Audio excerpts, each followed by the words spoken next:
আমাদের ওয়াকাফের স্টেট কেন্দ্র সরকার bill pass করেছে রাত্রি 2টোর সময়।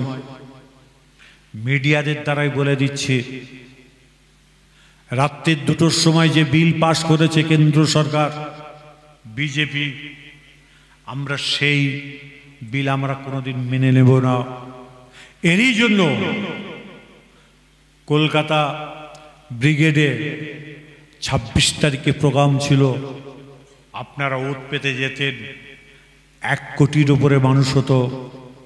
আজকে সেই কেন্দ্র সরকার আমাদের এই মুডটাকে ঘুরিয়ে দিয়ে, আমাদের ওয়াকাফের স্টেটকে ঘুরিয়ে দিয়ে চলে গেল আপনার কাশ্মীরে পালোয়ানে।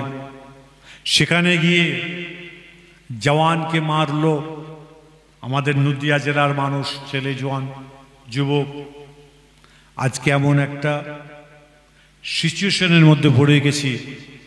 এরই জন্য আমাদের যে প্রোগ্রাম, আমরা যে ওয়াকাফের জন্য যে আমরা কাজ করব, অনেকে ভাবছেন 26 তারিখ হয়ে গেল মানে সব হয়ে গেল না।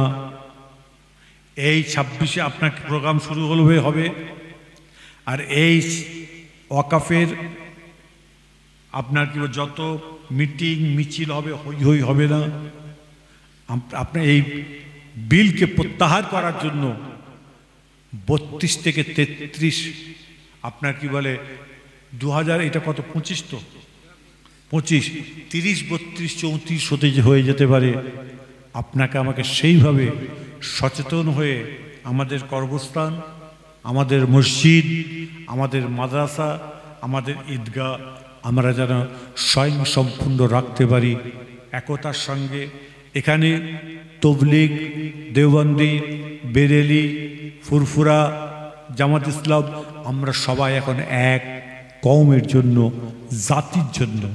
তারই জন্য আজকে বলে যাই, নরেন্দ্র মোদীজি সে আজকে আপনার কি বলে সৌদি আরবে প্রিন্সের সঙ্গে প্রোগ্রাম করছে, আর আমাদের এখানে কাশ্মীরে জঙ্গলি হামলা হচ্ছে।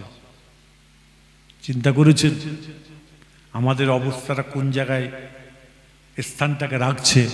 তারই জন্য এখানে CPM, Trinamool, Congress, forward block, RSP, আমরা কারোর বিরোধী নয়। হিন্দু, মুসলমান, জৈন, খ্রিস্টান, বৌদ্ধ, নাসাই, কারোর আমরা আপনার কি বলে বিরোধী নয়। আমরা বিরোধী নরেন্দ্র মোদীর বিরোধী। আজকে আমাদের ওয়াকাফের সম্পত্তি নিয়েছে, হিন্দু ভাইদের বলো ভাই আপনাদের দেবত্ব সম্পত্তি নেওয়ার জন্য ওরাও কিন্তু উৎখাত হয়ে আছে। খবরদার, আমরা একসঙ্গে হাতে হাত মিলিয়ে, গলায় গলা মিলিয়ে আমরা এর প্রতিবাদ ইনশাল্লাহ করব। তারই জন্য আগামীকাল বেলা 2টোর সময় ফুরফুরা শরীফে অল ইন্ডিয়া আপনার কি বলে যে প্রোগ্রাম যিনি করছিলেন পার্সোনাল ল বোর্ড, ওই বোর্ডের লোকজনরা আসবেন, আমরাও থাকবো। ওই তারিখে কালকে, আগামীকালকে কোথায় কি হবে আবার আপনাদের বার্তা ছড়াবো। আপনারা কিন্তু ওয়াকাফের স্টেট নিয়ে অনেকে গাড়ি ঘোড়া করেছেন, বাড়ি যাবার ঠিক করেছিলেন, কেউ কষ্ট পাবেন না। এটা সরকার যদি আমাদের ঘুরিয়ে দেয়, আমরা যদি 1 কোটি মুসলমান যদি কলকাতার বুকে যদি দাঁড়িয়ে যায়, কেন্দ্র এবং রাজ্য দুটোই কিন্তু কাঁপা শুরু হয়ে গেছে। এরই জন্য আমাদের ঘরে যতটা পারে এটা চেপে দেওয়ার চেষ্টা করে। আমরা চাপবো না।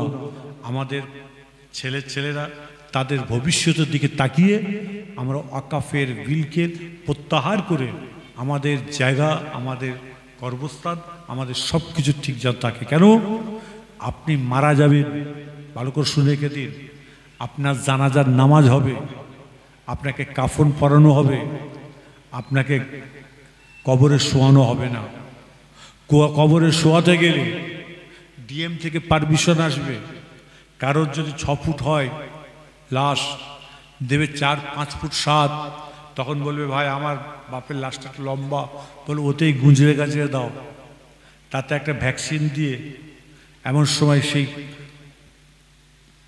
শরীরের গোস্তগুলোকে পানি করে দিয়ে আজকে তারা হাড়াহাড্ডিগুলোকে নিয়ে তারা তাদের নিজেদের এইসব এলাকায় গিয়ে ফেলে দেবে। আমরা এটা কোনোদিন চাইব না। আল্লাহ পাক পরওয়ারদিগার বেনিয়াজ আমাদের ওয়াকফের স্টেটকে আল্লাহ যেন হেফাজত করেন, আল্লাহ আমাদের ইমানকে মজবুত রাখেন।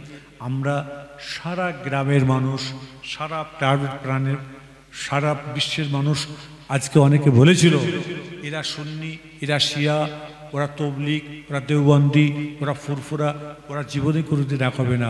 আমাদের এক বাক্যে এক করার জন্য সময় লাগেনি, আমরা সবাই মিলে এক হয়ে গেছি।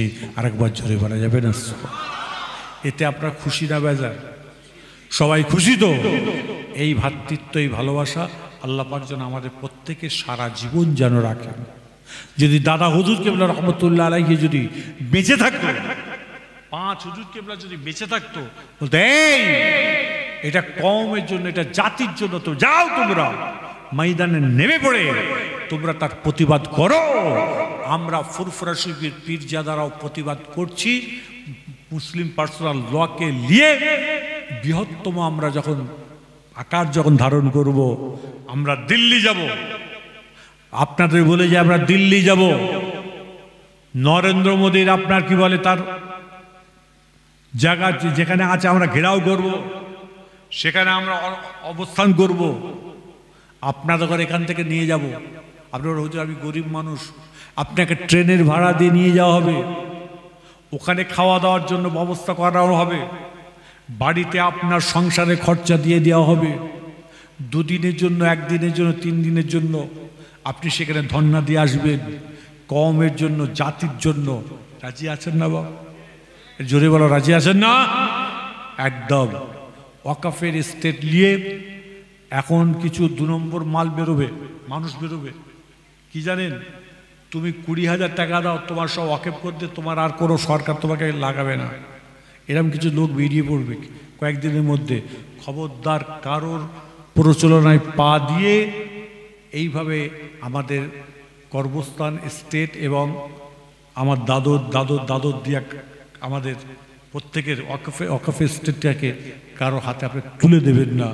এগুলোকে মাথায় রাখবেন, মাথায় রেখে চলাফেরা করবেন, হই হইল্লার করবেন না। এবং শুনে রেখে দেন, যেখানে মিটিং হবে শান্তভাবে যাবেন, কারোর কোনো পতাকার দরকার নাই। যদি পতাকা নিতে মন চাই, ভারতের পতাকা নেবেন, ব্যাস। আর কেউ যদি পায়ে দিয়ে মারপিট করতে চায়, তাকে ভাই বলে তাকে সম্বোধন করে তাকে পাঠিয়ে দেবেন।